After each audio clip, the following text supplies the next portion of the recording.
Le riz a été importé d'Irak en Espagne lors des invasions maures au 8e siècle.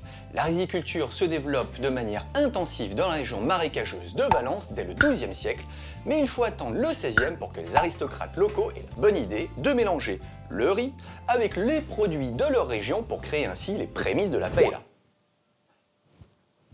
Non mais attends, si on se pimpait une petite paella ce soir?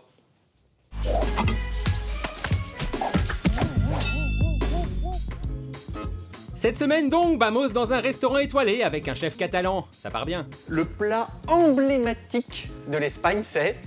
Bah la paella. La paella, ouais. On était amis, La non? paella, on était amis. Et puis là encore plus. Là encore plus, ouais. C'est un challenge. Ça, c'est un vrai défi. Ça, c'est un vrai défi. Ouverture de la boîte et impression du chef espagnol sur une paella française. Ça sent la conserve, ouais. Là, comme ça donne pas envie, non. Est-ce que tu penses qu'il y a moyen d'en faire un truc? Ouais, il y a moyen. Ouais, vraiment? Ouais, bah oui. Andale! Ça commence par un petit tri minutieux de tous les ingrédients. Et une fois qu'on a tout séparé... Donc on va se prendre le poulet, on va se prendre Ouais. le morceau de chorizo de viande bizarre qu'il y a ici, les moules, et on va tous, voilà, on va tout revenir D'accord. un par un. D'accord. Sachant que c'est cuit, donc il faut que ce soit très vite aussi. Donc une huile très chaude. Parce que sinon on va encore... Pour le saisir, pour le ouais. réchauffer, pas pour le faire recuire. Non, non, non, non. Après avoir snacké le poulet pour bien faire caraméliser sa peau, On retire la paella pour pas qu'il crame. D'accord. Là, Mais c'est on laisse toujours le truc Toujours, à toujours. l'intérieur? Mais Ah faut limite, voilà, Ok, là on a... c'est anti-vaisselle ton truc. Anti-vaisselle, ok, super. Voilà. Ça va en arranger plus d'un. même chose pour le chorizo. Pour donner un peu plus de goût, T'as racheté un chorizo à voilà. côté. J'ai acheté un petit chorizo. Bien joué. Qu'on découpe en petits dés, mais attention à la petite subtilité. Après, faut bien faire gaffe, il y a du doux, du fort, extra Oui. fort. Prends du doux. Ah, on prend du Parce chorizo que je doux. pense que là, bah, pour faire ça, ouais, parce qu'il faut pas non plus que ce soit très épicé. Une fois cuit, on jette ensuite nos moules dans la bonne huile pimentée rendue par le chorizo. Et pourquoi tu mélanges, tu fais pas tout avec le même en même temps, tout en même temps? Parce que chaque produit va donner son goût. Et ça, c'est le véritable secret de la cuisson, ne jamais cuire les produits tous en même temps. Ce que j'aime bien quand on est à la maison, souvent on a toujours une petite barquette de crevettes à décortiquer ou à petite crevette décortiquer. cocktail, petite crevette rose. Donc moi, j'ai D'accord. pris le temps Ah de... oui, ça c'est vrai ça, parce que on n'avait pas de crevettes là-dedans. Ouais. Même idée pour nos petites crevettes, snacking pendant 2 minutes. On enchaîne avec un découpage d'oignons et de poivrons rouges qu'on émince ensuite, et que l'on poêle cette fois-ci à feu doux, jusqu'à ce qu'il compote un peu. Et là tu mets le riz.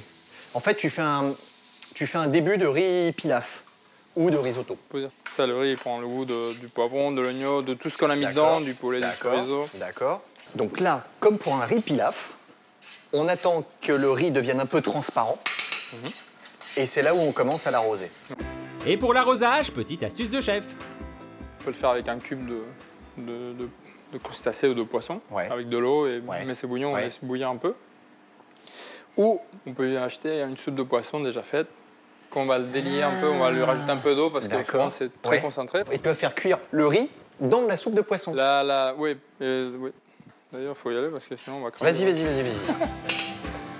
On arrose, on arrose, on arrose.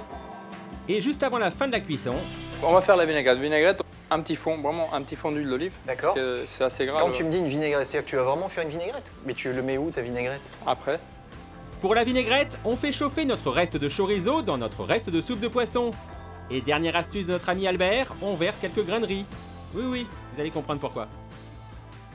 En fait, on va l'utiliser pour épaississant en fait. Donc la mise va D'accord. baisser et puis D'accord. notre vinaigrette va Mais- épaissir. Mais tu auras des bouts de riz dans ta vinaigrette? Non, ça on va le passer après Au mixeur. au chinois. Pendant que notre future vinaigrette réduit à feu doux, On va rajouter pour que ça apporte du goût. Ah, juste le Juste chorizo. ça, avec le jus D'accord. et limite les moules. Ok, d'accord. ensuite on dispose le poulet et nos crevettes. Une fois réduit à la passoire, on déglace notre vinaigrette avec du vinaigre. Donc j'ai Effectivement. ramené ma petite feuille de riz. Je vais te faire un croustillant de base Ouais. pour présenter ma paella en fait. Un croustillant à base de galettes de riz, les mêmes que pour les rouleaux de printemps. Quelques secondes à la friteuse ou dans une casserole remplie d'huile. La paella attend pas, c'est-à-dire que le riz, une fois qu'il est cuit, à table. Et ça tombe bien parce que Mathieu commence à avoir sacrément faim. Pour le dressage, on dispose notre feuille de rouleau de printemps sur laquelle on étale notre paella, puis on verse généreusement notre vinaigrette. Un peu de roquette pour l'acidité et la couleur. Et ensuite, dégustation. Incroyable de se dire que ça, c'est une paella de boîte. Et d'avoir tout fait cuire séparément, effectivement, chaque aliment garde son propre goût, sa propre saveur. Et ça, cette espèce de petites chips de galettes de riz, c'est hyper bon. Déjà, c'est fun. Ça ajoute vachement dans la présentation. Ça donne du volume, ça donne une texture. Exactement. Ça rappelle le riz aussi, parce que c'est comme une feuille de riz. Ouais. Mission accomplie. Muchas gracias. De nada. Alors maintenant, vous avez le choix. Vous pouvez acheter une paella en boîte à 3,20 €. Une paella en boîte, hein. Ou alors vous la pimpez. Avec un oignon, un poivron, une galette de riz, du chorizo et des crevettes. C'est simple, pas cher et mucho bueno.